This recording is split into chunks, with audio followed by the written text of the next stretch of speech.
NHM employees की अगर हम बात करते हैं, इनको जो है टर्मिनेशन लेटर जो है वो दे दिया गया है और इनको नए साल का नया तोहफा दिया गया था।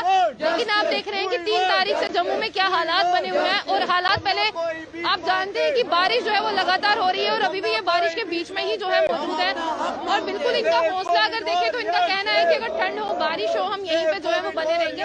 तो मैं आपको तस्वीरें जो है ये सीधा गवर्नमेंट मेडिकल हॉस्पिटल के बाहर की दिखा रही हूँ, जहाँ पर ये बच्चे अगर 5 दिन की बात करते हैं तो 5 दिन से बने हुए हैं। लेकिन पहले मैं हालातों की बात कर दूं, पहले मौसम जो है वो बिल्कुल साफ था, लेकिन अभी अगर मौसम की बात करते हैं, आपको पता है कि 3 तारीख से लगातार बारिश हो रही है और उस मौसम के बीच में भी ये यहीं पर बैठे हैं और किस तरह से यहाँ से अगर हम अंदर और बाहर की बात करें, लीडर्स का आना जाना लगातार जारी रहता है, लेकिन इनसे जो है वो कोई भी बात नहीं की जा सकती। हमारे साथ साजिद मलिक जी हैं, नेशनल कॉन्फ्रेंस के स्टूडेंट यूनियन के स्पोक्स पर्सन है, मैं इनसे बात करना चाहूँ। उससे पहले मैं दिखा दूं कि कोविड वॉरियर्स का क्या हालात हो गए हैं कि कोविड वॉरियर्स थे जिनको फूलों की माला पहनाई गई थी और आज उन फूलों की मालाओं से जिनका स्वागत किया गया था, आज वो यहाँ पर है।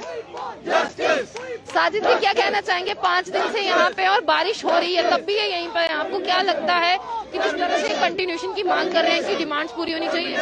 देखिए, बहुत दुख की बात है कि एलजी साहब यहाँ इस प्रोटेस्ट में उन्होंने पहले भी हिस्सा लिया है। वो इस प्रोटेस्ट में आए थे, तब भी ऐसा ही प्रोटेस्ट चल रहा था।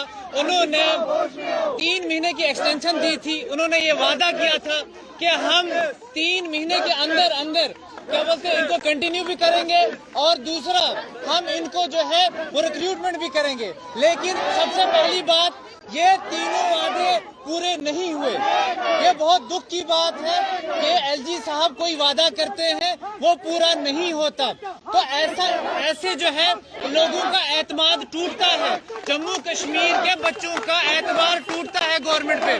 तो मैं ये देखिए, आज जो है इतनी बारिश में बच्चे प्रोटेस्ट कर रहे हैं, इस कोविड की महामारी में प्रोटेस्ट कर रहे हैं, तो क्या चाहते हैं ये बच्चे?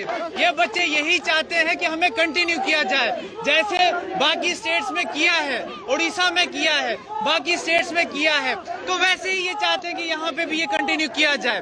तो देखिए, सबसे बड़ी बात, इनको किया गया है रिक्रूट जो है ECRP में, इमरजेंसी कोविड रिस्पांस में।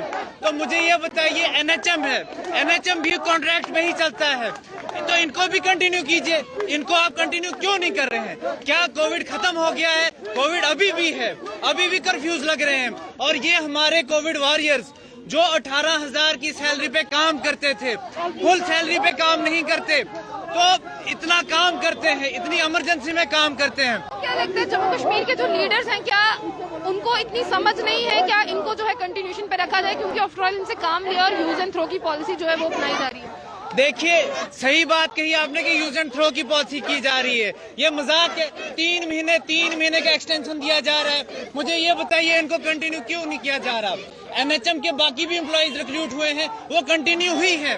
कुछ बच्चे, कुछ बहुत सारे डॉक्टर्स हैं, फार्मासिस्ट हैं, नर्सेज हैं, वो कंटिन्यूअसली काम कर रही हैं। लेकिन इस महामारी में जब नौकरियां है नहीं, जब क्या बोलते हैं आप नौकरियां दे नहीं रहे, तो एटलीस्ट जो बच्चे कम तनख्वाह में, सिर्फ बेसिक तनख्वाह में काम कर रहे हैं, उनको कंटिन्यू क्यों नहीं कर रहे? मैं एलजी साहब से ये अपील करता हूं कि मेहरबानी करके जो आपने वादे किए थे, सबसे पहले तो उसको पूरा करो।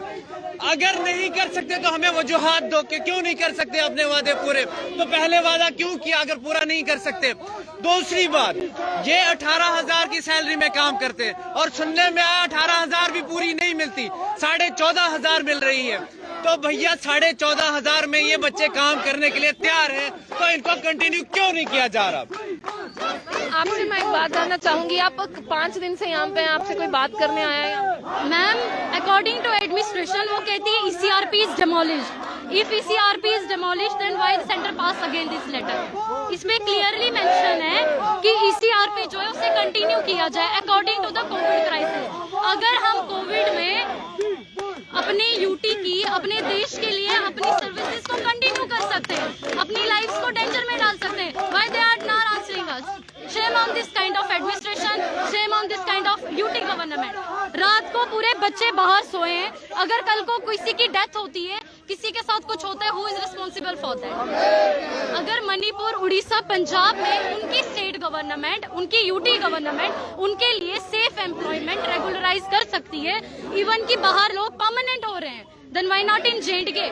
लोग यहाँ परमानेंट हो रहे हैं लेकिन हमारा रेगुलर नहीं हो रहा। कभी बोलते हैं 3 महीने, फिर 6 महीने। अगर इन्होंने न्यू रिक्रूटमेंट उसी तरीके से निकाल रही है, जब ऑलरेडी इनके पास स्टाफ है तो ये इसको एब्जॉर्ब क्यों नहीं कर पा रहे? अगर इनको टर्मिनेशन करना, ये एक भी लेटर नहीं निकाल पाते हैं, ये आंसर क्यों नहीं दे रहे? इन्होंने अगर कहते हैं कि ECRP में जो हमारा मेन पावर आया था, जितना भी हमारे लिए बजट आया था वो 2024 तक था, अभी तो 2022 ही है। हमें इसका आंसर चाहिए, हमें कंटिन्यू होना है। आपसे लास्ट टाइम बात हुई थी, आपने कहा था हम अंदर नहीं जाएंगे, उनको हमसे बात करने के लिए आना पड़ेगा। अब आप बताएं कौन आया आपसे बात? हमसे अभी तक कोई भी बात करने के लिए नहीं आया मैम। हम चाहते, क्योंकि हम पिछली बार जब 3 महीने पहले हम बैठे हुए थे, हमें बुला के लिया जाता था कहीं यहाँ पे, जहाँ पे भी हर एक जगह हमें लिया जाता था, हम चले जाते थे। तो हम जब चले गए उस टाइम भी उन लोगों ने हमें 3 मंथ ही दिए थे। हमने सोचा चलो ये बड़े हैं, हम इनकी रिस्पेक्ट कर रहे हैं, हम इनके पास जा रहे हैं। इस बार हम किसी के पास नहीं जाएंगे। हम चाहते हैं अगर हम रोड पे आए, वो हमारे पास आए, वो हमसे बात करें। हम नहीं चाहते हम। आज 5 दिन तो आपको हो चुके हैं, बारिश का मौसम है, कब तक आप इनका इंतजार करेंगे कि ये बाहर आए? हम तो कंटिन्यू इंतजार करने, जैसे फार्मर्स ने किया था हम भी वैसे ही करना चाहते हैं। हम बिल्कुल कंटिन्यू रोड पे, हम में से कम अभी हमारी स्ट्रेंथ अगर कम हुई है, हम में से कम 100 बच्चा अभी बीमार पड़ा हुआ है, क्योंकि पूरी दिन रात बारिश में बैठ रहे हैं। 100 बच्चा हमारा जो है बीमार पड़ा हुआ है। उन लोगों को, और बच्चों से कोई मिलने गया, उनको देखने गया, उनकी सेहत का किसी ने पूछा? कोई भी नहीं गया। उसमें से एक मैं भी हूँ जो मैं बीमार हूँ, मुझे टाइफाइड हो गया, फीवर, मुझे फ्लू हो चुका है, मगर मैं फिर भी कंटिन्यू रह रही हूँ यहाँ पे। मैं यहाँ से नहीं जा रही हूँ। अगर हम लोग एक एक करके बैठ जाएंगे, हमारी स्ट्रेंथ कम होगी। मगर जो बहुत ज्यादा बीमार है, जो बिल्कुल खड़े नहीं रह पा रहे, उन लोगों को हमने साइड पे रखा कि आप लोग थोड़ा रेस्ट करो, फिर हम लोग कहते हैं उनको भी मतलब ज्वाइन करवा लेंगे। अब उनको थोड़ा हम रेस्ट दे रहे हैं। ये लोग हमारे बारे में नहीं सोच रहे, पर हम अपने जो एम्प्लॉयज हैं उनके बारे में सोच रहे हैं ये चीज। इन्होंने जो है फार्मर्स ने जिस तरह से प्रोटेस्ट किया था अपनी मांगों को मनवाने के लिए, ये भी बिल्कुल एज इक्वल उसी तरह से प्रोटेस्ट कर रहे हैं। और इन्होंने एक डिमांड रखी थी कि वो हमसे बात करने के लिए, बट आज 5 दिन भी जो है इनसे बात करने के लिए कोई नहीं आया। अब देखते हैं आने वाले समय में, और इनके बहुत ज्यादा जो स्टूडेंट्स हैं वो बीमार हो चुके हैं, देखते हैं उसकी सुध कौन लेता है। तो आने वाले समय में देखते हैं क्या होता है। तो ऐसी और भी अपडेट्स के लिए देखते रहिए जम्मू बुलेटिन। आशिक खान से, अल्लाह हाफिज।